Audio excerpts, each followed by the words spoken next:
Good evening. Welcome, and thank you all so very much for coming out to this important meeting today on such a rainy, dark, muddy night. I really appreciate it. On behalf of the Board of Education, our entire staff, Stevenson Elementary staff, thank you for being here tonight. Tonight's intended outcomes is to update our community on the process and where we are currently regarding Stevenson Elementary School's master plan. We have Steve Turks and Amy Ekman with Perkins and Will present to share both our process and our product or outcomes tonight. In 2017, as some of you may remember, we had a K-12 master plan, and that plan included, or it did include part of Stevenson Elementary. And some of you may remember that that plan indicated that Stevenson Elementary would, in fact, be renovated. As we began our 2023 Stevenson Elementary Master Plan this time, we did keep an open mind about whether it would be renovated or be a new build. At the risk of ruining the suspense, the committee was actually unanimous about the updated Stevenson Elementary Master Plan. And they unanimously landed on a new Stevenson Elementary on the existing site where Stevenson Elementary is currently located.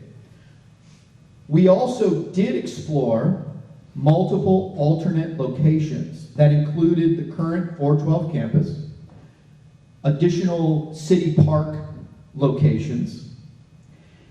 We even explored those options with the city, and for very, in my mind, valid, rational reasons related to zoning, traffic, the current location is where the current master plan for Stevenson is scheduled or scheduled to be built. That plan does include swing space. It would be a 15-month build. The swing space would be modulars.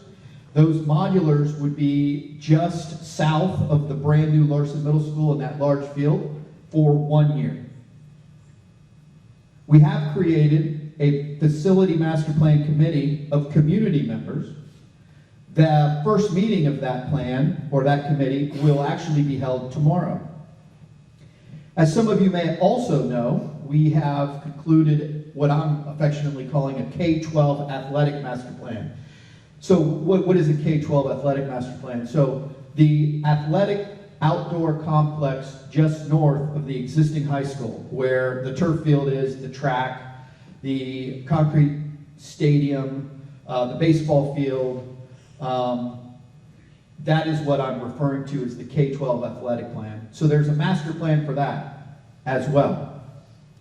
The Facility Planning Committee will evaluate both the scope of the Stevenson Elementary building as well as the K-12 athletic complex and make a recommendation at a regularly scheduled board meeting in March for evaluating a potential bond levy for actually November 2024.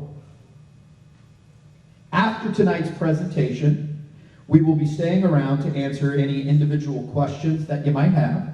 Additionally, you might see QR codes on this side wall here. We've created a survey or exit ticket for additional feedback based on tonight's committee for you all to share your views. Additionally, we also have scheduled tour dates for both Stevenson Elementary as well as Larson Middle School. Well, you might ask, well, why Larson Middle School? Part of our thinking is that it would be useful for those community members that are interested, if you haven't toured Larson Middle School, to tour Larson Middle School, as well as tour Stevenson Elementary School to get a perspective of how form and function for today's learners and today's teachers is different from when this building was built. In 1926.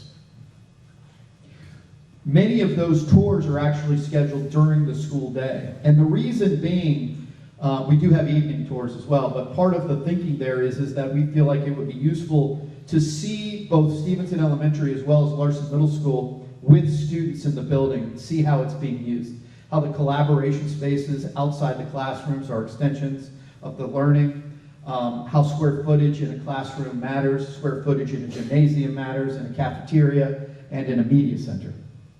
The dates for those tours are on the back of the postcard that was mailed. Additionally, they are on our website. One of the things that you'll see in this master plan that is remaining to be determined, there's really kind of two things, one of which we're going to ask for feedback on the exit ticket. We have a 3-story option for a new Stevenson Elementary and a 2-story option. One of the primary benefits of the 3-story is that there is a playground as part of the site plan in 3-story that is larger than what we would be able to accommodate in a 2-story, which is certainly appealing to some of the staff members here. Additionally, the board will be making that decision on the 2-story and 3-story, and we'll also be garnering feedback from the facility planning committee on that as well. We are videotaping tonight's meeting, and that videotape will be uploaded to our website for any of you to rewatch, or anyone that wasn't able to attend tonight's meeting to watch it. So at this point, I want to turn it over to Steve and Amy to present the, I want to turn it over to Angie Olam, who is going to give a principal perspective, although she's no longer the principal here. She was the principal for, I think, 10 years? 8 years. Lisa Sullivan, the principal, unfortunately is sick at home and is not able to be here. So I'm going to turn it over to the very capable hands of Angie Olam, our former Stevenson Elementary principal. Well, I am Angie Olam, and I am the Chief Academic Officer, but I was the principal here at Stevenson Elementary for 8 years. When you walk into Stevenson, many people will say they notice instantly the charm of the building and the welcoming atmosphere. The teachers and the students make this building come alive with the magic of learning, and you can hear it through the hallways. However, when you spend every day at Stevenson, you come to learn that the building has its limitations, especially when it comes to collaboration and well-used space. When this building was built almost 100 years ago, teaching and learning looked a lot different. The expectation was the teacher stood in front and the students sat in rows, kind of like you are tonight. Knowledge was to be imparted on them. This isn't what learning looks like anymore, and this is not the same type of student we have anymore. Learning is active, and it's a group effort. We encourage students to collaborate and engage in open-ended conversations and try to solve problems together. They learn through projects that they try to solve as real-life solutions. They experiment, they build. Unfortunately, our building isn't quite set up for that. Although we do have amazing and creative teachers, our classrooms are, you could say, cozy or tight, with limited access to outlets, storage, and overall square footage.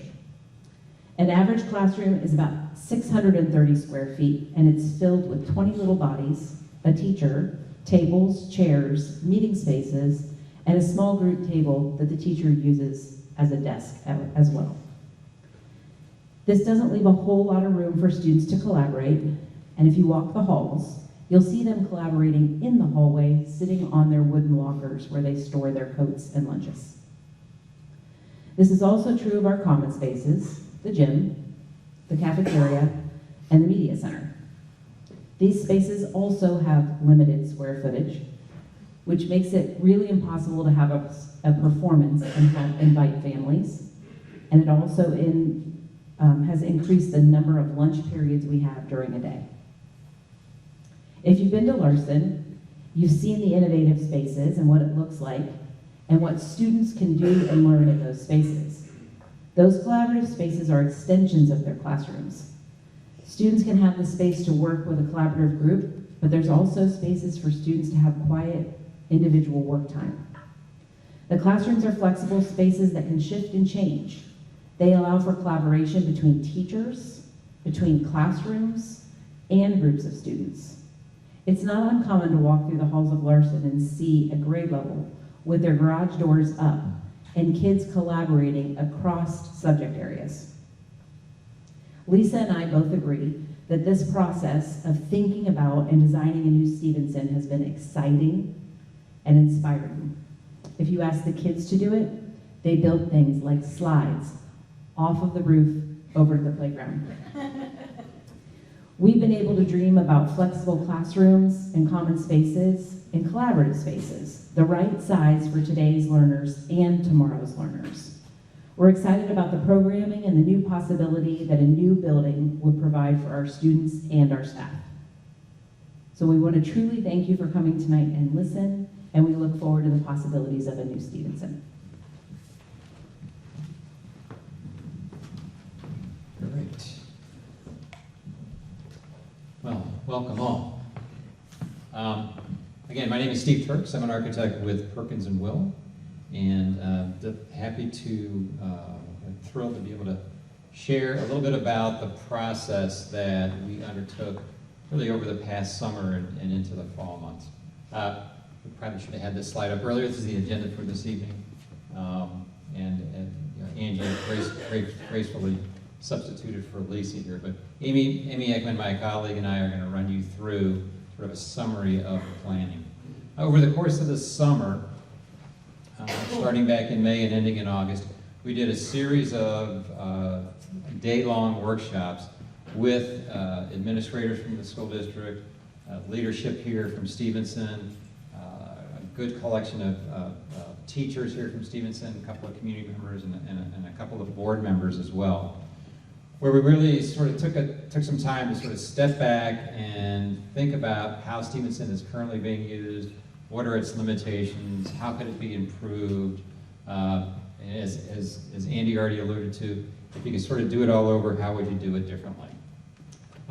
We really started sort of in the first workshop thinking about big picture, talking about what does teaching and learning want to look like, you know, into the future. What's the best type of space that might support that teaching and learning? And as we worked our way through the subsequent workshops, the granularity of the information became more finite.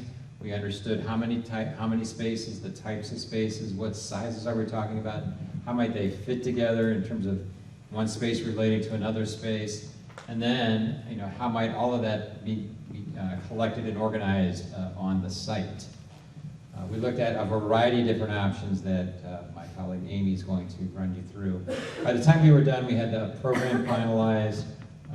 As often happens in these types of processes, the wish list was a little bit larger, and you'll see a little bit about information on that this evening. The wish list was a little bit larger. We said, you know, let's really think about how to make space work hard. What do you really need to make this work? And we reduced that actually by a good chunk of square footage to, one, make the building footprint a little bit smaller and obviously help save cost. But we did have a number of options that still remain, as Andy alluded to. There's a two-story option, a three-story option. We got a couple of renderings that Amy's going to share with you, just to give you a sense of what it might look like as it would sit on the site. So first workshop, we asked everybody to walk in with an aspirational word and object, just to, again, get the juices flowing. What do you think about when you think about a new or renovated Stevenson to help improve learning for the students in Grandview? So you can see the words and objects listed up there, just to give you a sense of ideas and activities. We did a presentation on some themes that we see working with school districts across the country in terms of how they're tackling similar problems. So ideas about sustainability or space that's flexible, and what does that look like? How does students and teachers use that? Places that are spaces that are multifunctional. In other words, they can do more than one thing. They work hard for you all throughout the school day, as opposed to some spaces that sometimes find themselves in the schools that might sit idle for, let's say half the day. Spaces that are, healthy and smart and allow students to make connections. So some things that, spaces that might look something like this in terms of flexibility, where spaces connect to each other to allow learning to happen in multiple spaces that simultaneously, where teachers still have good sight lines to what students are doing in either space, that sort of extend learning into adjacent space and provide some different learning modalities to happen that traditional classrooms, especially when they're the size of the current Stevenson, just are not afforded. So we talked a lot of things. There's just a couple up on the screen. Safety and security is really top of mind for everybody today. So we certainly touched on that as well. And thinking about safety and security from the standpoint of not just physical safety, but social emotional safety as well. And how might that, what might that look like in buildings? We put up big poster boards on walls that have a variety of different kinds of spaces and ideas about lighting, about color, about how spaces get used, about texture, and asked all participants to put dots on those images, green dots and red dots. And so we had conversations about where the dots coalesce and why did you put it there? Helps us understand as architects and designers and sort of translating ideas, people's ideas, goals, aspirations into space. So it helps us understand where everybody was coming from. Another activity we did, we call activity mapping, and this is a sort of thinking into the future about what kind of work should students be doing in school every day? What should those activities look like? So before we started talking about types of space, let's think about the activities that those spaces need to support. And so that's what really this exercise is all about. And you can get a sense for the work product that came out of those meetings. And interestingly enough, a heavy emphasis on students working in groups, doing collaborative work, this kind of thing that, yes, it can happen in regular classrooms and even in classrooms that are here at Stevenson. But as Andy mentioned, that tends to push itself out into the hallways, oftentimes here.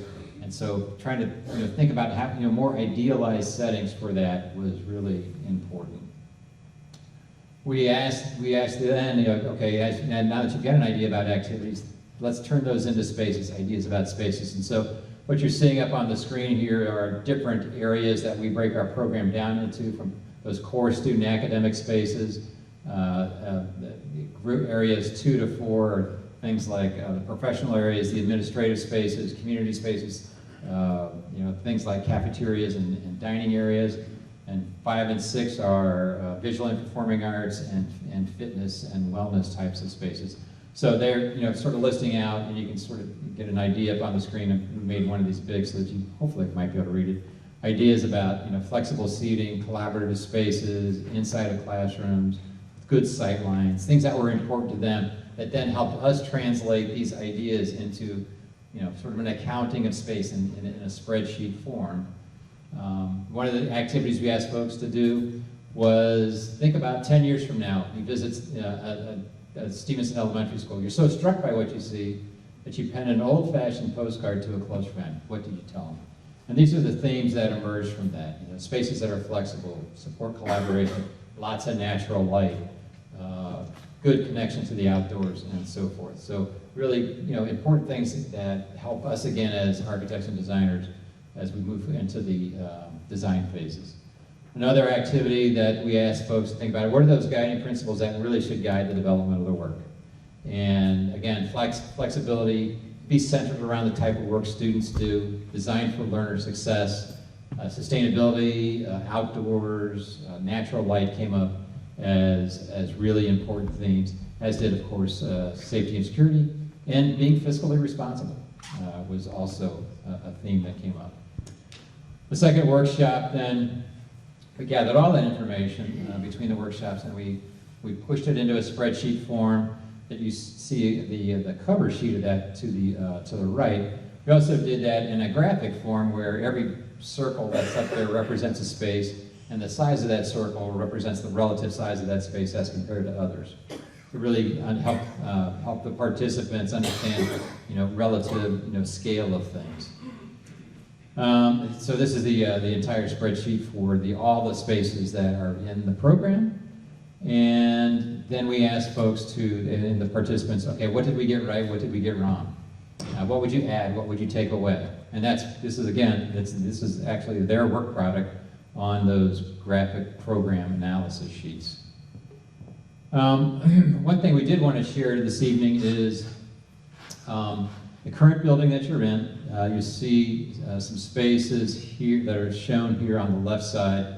And as compared to the Ohio Facilities Construction Commission, they have built lots of schools around the state and what their standard program sizes would be, and then what's the difference between the two. This just gives you a sense of perhaps some of the limitations that are in the current building. As Angie said, this was built in a different time in a different place when learning looked very differently. So just as an example, the average classroom size here is about 650. OFCC would say, if you're building it new, make it 900. So, and then, probably the easiest thing to look at across here, and this is actually everything that you might see here in the left column. There's one down here at the bottom where you've got more square footage in the existing building than OFCC would provide in their standard building. And it's student support services. That's a lot of intervention specialists, things that really make, I would say, Stevenson very unique in terms of how students are served in this school district. So that's actually something that I would say to be very proud of. But the other ones you'll see in terms of what exists here today are a good bit smaller than you would get in a standard OFCC building. And so these are the planning areas, and Amy is going to run. He would just keep going. Yeah. All right, here we go. So Steve mentioned those planning areas. We'll show you some examples. We walk people through some case studies. This is just one example of a case study in one of your neighboring school districts, just so they could get a sense of, if this is all you've ever known, what else is out there. So we shared Wycliffe and Windermere. They're kind of prototypes of each other. They have grade level pods at Wycliffe and Windermere, so each grade level shares their classrooms and their support service space, restrooms, etc., and a collaboration space. And the group really gravitated towards something like this model.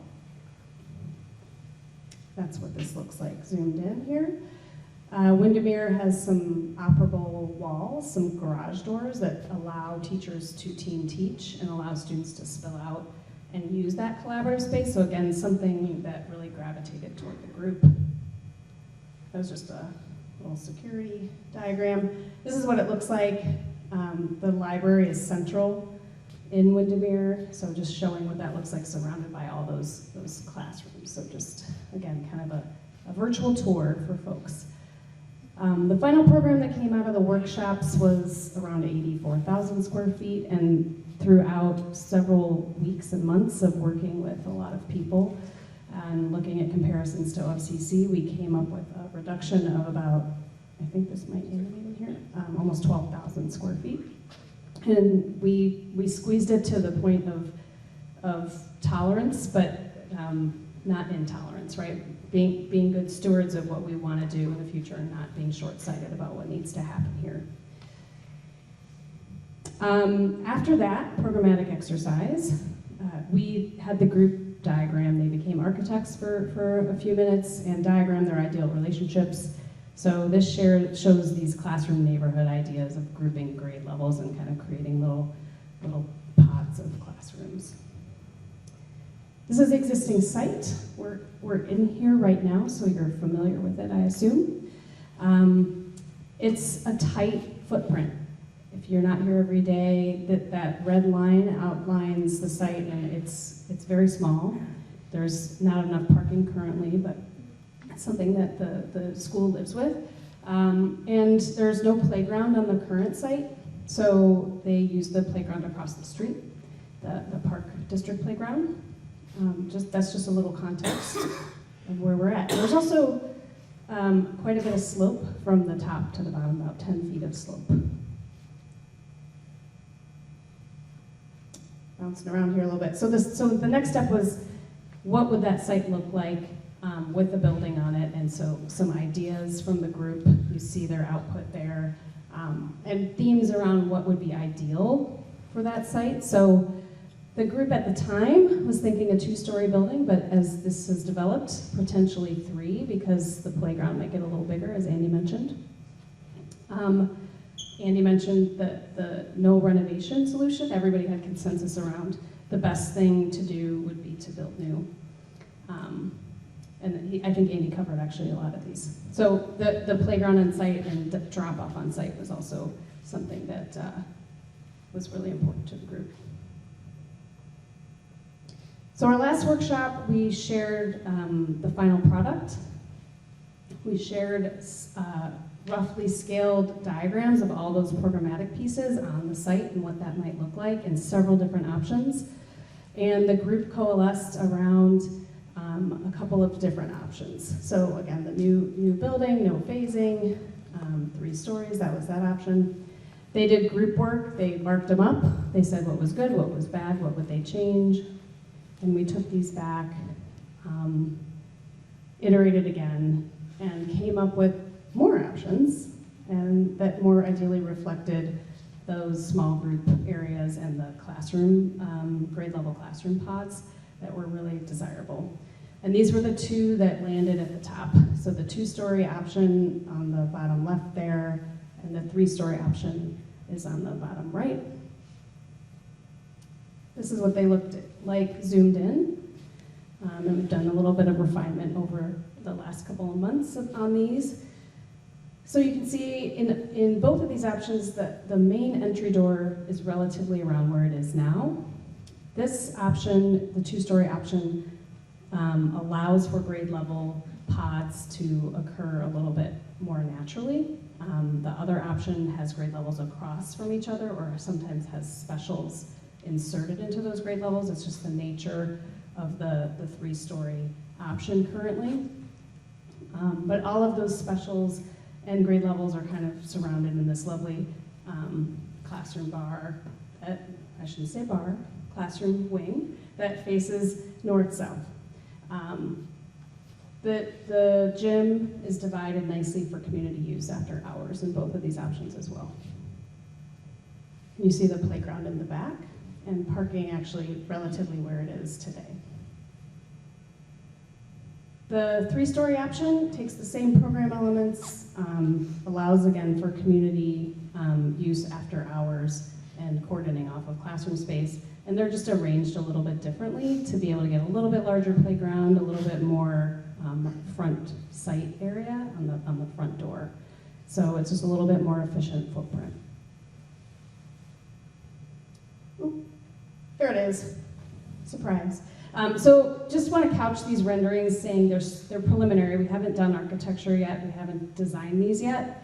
These were conceptual to get you all to understand what these maybe could look like, right? So these would change if they were to go into a design phase. But the idea is to show a couple of different ways that this could be designed and allow you to provide feedback around that. This would be the 2-story option.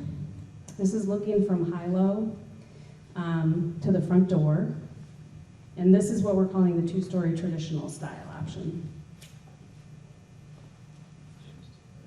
Oh, the gym is to the right, yeah, the classroom's to the left. In this option, same building plan. The main entry door is kind of in the courtyard with the main administration back there. So this would be the same option with a 2-story option with more of a contemporary feel. Again, just to understand and gauge the community's reaction to these types of things. And again, all preliminary to be designed later. 3-story in the more traditional option looks like this. So you'll see the classroom wing on the right side, the main entry in the center, and shared things like the gym on the left side. And this is the more contemporary version of that. And this is what we're going to ask your feedback on as far as preferences and style. So this is what it looks like on a slide so that we can have a comparison for you to look at while you're thinking about it. And I'll let Mr. Gulf come up here. Amy, did you guys do any views from actually on First Avenue to kind of give you a sense of? These are the only views we've done so far, so, but that's a great point.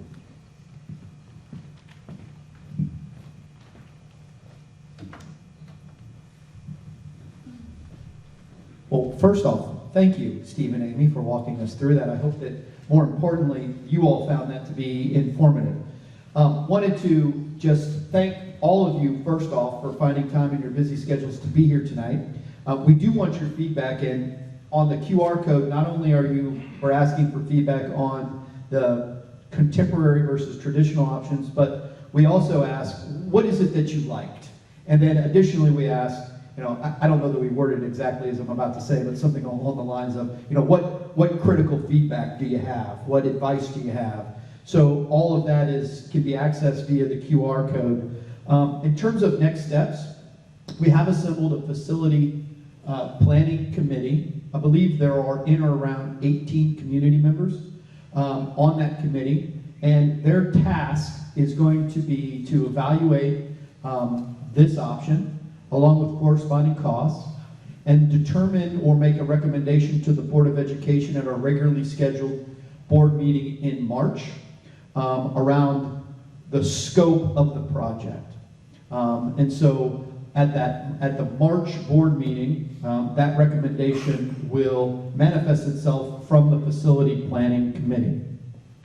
Additionally, the tour dates are online. This PowerPoint will be posted to our website if you'd like to take a deeper dive and understand it better as well. We, again, videotape this as well, which also will be posted to our website. And then we, as a team, will be sticking around. If there are individual questions about the updated facility master plan for Stevenson Elementary, we'll be glad to answer any of those. Also, I assume all of you know how to email me. Probably many of you have my cell phone number. Feel free to text, call, email, and I am within almost always respond within 24 hours of any of those requests, and I'm glad to do my very best to answer any and all questions. All feedback is good. So on behalf of the Board of Education and the entire staff of Stevenson, thank you all for being here tonight.